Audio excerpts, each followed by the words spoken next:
Everything Old is New Again is sponsored by the Law Office of Douglas Viviani. Douglas Viviani has been providing quality legal services for over 26 years. We're a general practice firm and can handle any legal matter that you may have for a reasonable fee.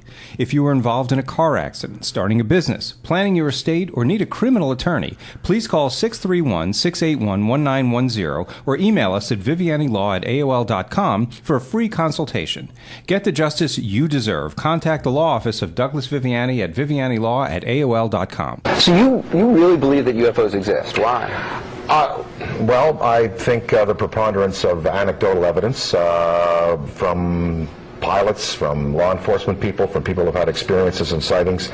I think also my own experience, what I saw and what I feel. Mm-hmm.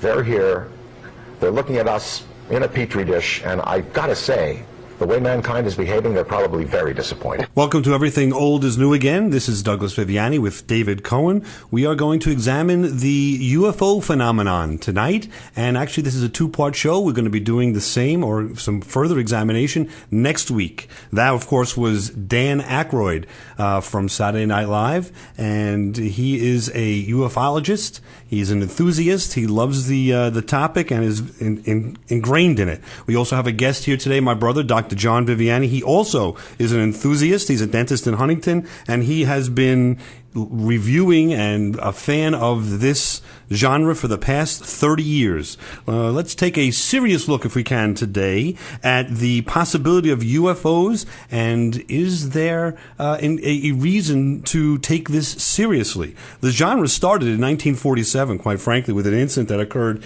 in Roswell, Nevada, and thereafter the creation of Area 51. A gentleman by the name of Bob Lazar allegedly was involved with reverse engineering UFOs that are kept in the Area 51 and worked there in 88 and 89. Let's take a listen to see what he has to say about the subject. At the hangar, I witnessed recovered alien spacecraft that the Department of Naval Intelligence in the United States was back engineering. Alleged U.S. government physicist Bob Lazar goes public and claims he is reverse engineering alien spacecraft at Area 51.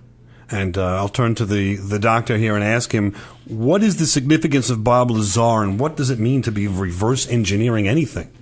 Well, the significance is that he allegedly worked at Area 51, and back engineering means taking an existing technology that you don't know what it is and trying to figure out how to make it work. And he claims that he was working on a craft there, trying to figure out its propulsion system.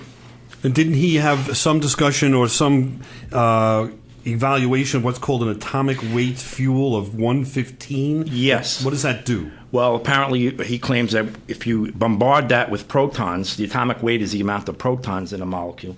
If you bombard that with protons, it becomes very unstable and we will give off a tremendous amount of energy, and that allowed them supposedly to use that as a propulsion system. And it creates a small gravity field that Right. allows you to, the gravity would then bring you along and through space. Right. So, okay, I want to believe that UFOs exist from other worlds. I really do, because I've been fascinated myself since I was a kid. But, so, John, tell me, I want to be convinced.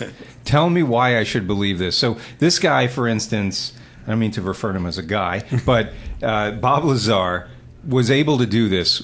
Why wasn't it big news? Why didn't it change the world? Well, it was big news, but he had a lot of pressure on him from the government. He was shut down, basically. They tried to discredit him. They tried to say that he didn't work there. So there was a lot of controversy when he came out. And he did hook up with a fellow named John Lear, who you may know the name of Learjets. His father invented the Learjets. Yep. And they were able to actually try and look at UFOs coming out of Area 51 from the desert at night. Well, let's hear from John Lear himself and see what he has to say. According to Lear, Lazar used to take him on late-night excursions to the outskirts of Area 51 to watch flying saucer tests. You saw a flying saucer at Area 51. No doubt about it. I saw a flying saucer. It was radiating yellow and gold.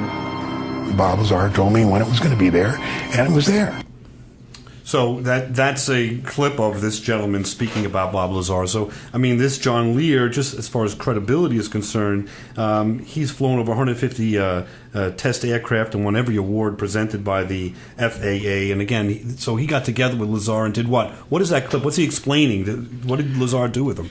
Didn't he? Lazar claimed that the government was actually testing UFOs, so they were alien UFOs, but we were test flighting them, and he knew the schedule of when the tests would occur, so they would go out and say, okay, at X time this is going to happen, and they went out and looked and supposedly saw So I think what we're saying is that at night, one night, John Lear and Bob Lazar went out there, and let's just make it up, at 8:02 on Friday nights, they fly these alien spacecraft in a test manner. Yeah. And that's exactly what happened, supposedly. Right. And John Lear was also a CIA pilot. He was, he has a lot of credentials. So why would he come out and speak about this? I don't know why he would make it up. It wasn't for financial gain. They were both under a lot of heavy scrutiny and ridicule, frankly. So is it just some cover-up, some just monstrous cover-up of all these stories that we're going to be hearing? I think there is I think not only is there a cover-up, but I think there's disinformation as well. The government will put out wild stories from uncredible witnesses, and the media picks up on that and says, "Oh, well, you're a crackpot." So disinformation is a very important part of these stories, I think. Interesting. If we take a look back at the history of this, we can go back a little bit to the 1968 book and the 72 movie of Chariots of the Gods. That was a seminal moment, if you will, of this genre. The screen in a startling new film. Chariots of the Gods explores von Däniken's controversial and explosive theory that beings from other galaxies visited Earth in ancient times. Now, that was a book, and as I said, a movie later on, that back in the day, back again in the area of 68 to 72, finally the general public that was interested in this topic took the topic seriously, at least to examine what, quote, evidence he presented in this format. And what are some of the things that he presented? They had a lot of things in Peru. There was some they call landing strips in Peru. It looked like only things you can only see from the air. They had drawings of things that looked like animals that maybe the locals were doing tributes to.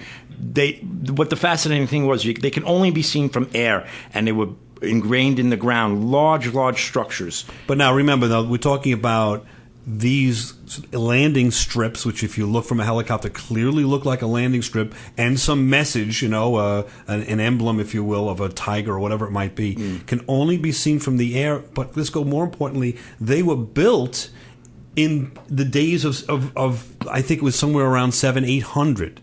So there was nothing that flew back then. So why were they creating this type of architecture, if you will? Why and how did they do it, too? I guess that's another aspect of it. Yeah, I mean, look, I think that the general public, and I'll speak for the general public, I think the impression that, what was the term you used? UFOers? Is that what it's? UFOists?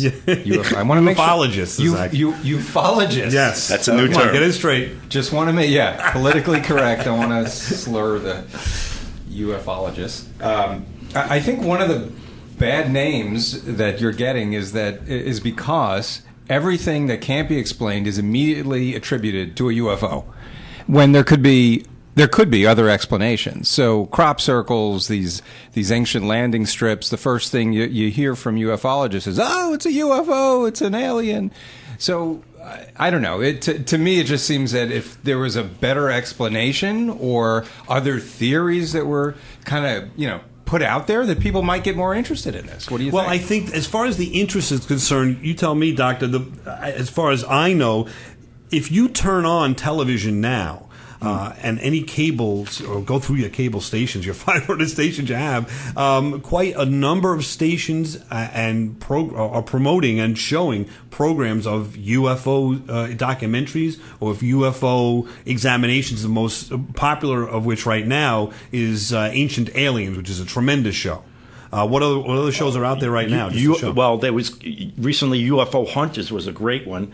That they would take different cases and go and explain. As far as the theories go, 95% of UFOs are explained as whatever they may be. There's a good 5% that they just don't know what it is. So, when the bad seeds out there gives it a bad name, But those shows on TV do try and go into more detail. And remember, back in the 60s, there was a show, actually the 70s was a show that looked at the government's involvement in UFOs in terms of the Blue Book Project. The Blue Book Project was the government investigating UFOs, and there was a television show that recreated those. And they said, 99% of these we explain. But what's happening with this 1%? Where do we go with this? Remember that we are looking to have a discussion of UFOs tonight, and we're going to discuss it next week. Join us on Everything Old is New Again. We're going to come right back after the commercial and get into some more details of what's happening with UFOs today. This portion of Everything Old is New Again is sponsored by ResumeDoctorInc.com. When you're seeking to change your career, apply for a promotion, or are trying to find a job, your resume is the first thing that's seen that represents you to a potential employer. Make sure your resume makes a clear, concise, and professional impression of who you are so you can get that job interview. Send your current resume to ResumeDoctorInc@AOL.com for a free online review. You'll receive a timely reply with a reasonable quote to properly prepare your resume. Let them make sure you have a resume that will get you noticed. Send your resume or questions to ResumeDoctorInc@AOL.com. That's ResumeDoctorInc@AOL.com. In a recent Gallup poll, 15 million Americans claim to have seen a UFO. 15 million. The same poll showed that 51% of the adult population is convinced that flying saucers are real. Perhaps it's time to approach the question of UFOs again, without bias.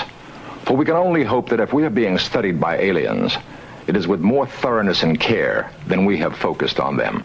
That's Leonard Nimoy from 1975, the classic In Search Of. I just want to take a moment just to talk about how our culture or television has evolved on this subject before we get a little bit further, just for a moment. I mean, back in the 60s, this subject was treated with ridicule with shows such as My Favorite Martian. Anybody remember that one? Sure. Yeah. And that wasn't real? I mean, that was a show where a Martian lived with another fellow. Bill Bixby. It was Bill Bixby. The zany adventures and then In Search Of, and as we spoke about, Chariots of the Gods, gave this some credibility, as did the Project Blue Book series. But Doctor, what did you say in the break about the Project Blue Book show, or I shouldn't say show, but the government's? Oh no, the government Project Blue Book was they was a bunch of they proved it to be some disinformation coming from Project Blue Book. It was supposed to be an unbiased study about it, and it was sort of some people think there's a cover-up involved with that. Well, I mean, back in the 60s and again 70s, this was just starting to gain speed and gain some interest with the general public. This is the time, or thereabouts, a little thereafter, that this fellow that you spoke about, Bob Lazar, was doing this back engineering of UFOs, allegedly, in late 80s at Area 51. What, if anything, came, if you will, from back engineering, if it even existed, of UFOs? Well, they say one of the main things is stealth technology, the stealth fighter plane. Okay, so what is the stealth fighter plane? Why would that be something from UFOs? Well, it's like the fixed wing. It had the radar. It's undetectable from radar. It's basically, flies under the radar. Not under the radar. Radar bounces off of it. Basically. So it came about in the 90s, and it was something that was beyond our, allegedly, the thought is beyond our technology. Faster than we normally would have progressed, I think. Okay, and so it came about from reverse engineering allegedly a UFO that, let's just get it straight, he claims there are 8 UFOs in Area 51 that crash landed in one fashion or another and have been brought to that area in the country. Is that correct? That's what he claims. All right, so there's some issue of credibility here. I don't know if Dave is... Well, look, here's my thing. Now, listen, just because Mr. Spock is talking seriously about UFOs doesn't give it any more weight to me, but I guess to a lot of people it did whenever that show was. Well, he wasn't wearing his ears when he was on the show. I mean, so all the uniforms. So he was How trying do to you be know? He could have been. I've seen the quote. I've seen the clip. But really, when I see clips right? You go to YouTube, you see clips of UFOs, alleged UFOs, flying saucers, the like. It's always, really blurry, or it's at night. Or see, what I'm struggling with right now is that you flash forward to today, okay, the last 10 years, everybody is taking selfies, and they've got video cameras going on their cell phones all the time. That's all people do anymore. So what I'm struggling with is, with technology the way it is now, why hasn't any more of a clear image or video been captured? Well, I'm going to cut into that answer because we're going to go to a clip. Why do you have to cut into? I have to cut into a very relevant clip, and then we'll give it to the doctor from Gordon Cooper, who was a Mercury and Gemini astronaut who claims to have seen UFOs in '51, and thereafter claims to have taken pictures, and his crew took pictures of same. He gave those pictures to the government in the hopes of blowing this whole story open, if you will, and he never saw those pictures again and never saw any of this involvement of the government. So, again, he's a man of credibility, I would think, as an astronaut, circling the Earth and so forth. Let's hear what he has to say. I've read about this incident you had in 1951, and you said you saw literally hundreds of unidentifiable flying objects. Yes, they were flying quite high. How high we couldn't tell because we couldn't get anywhere near their altitude.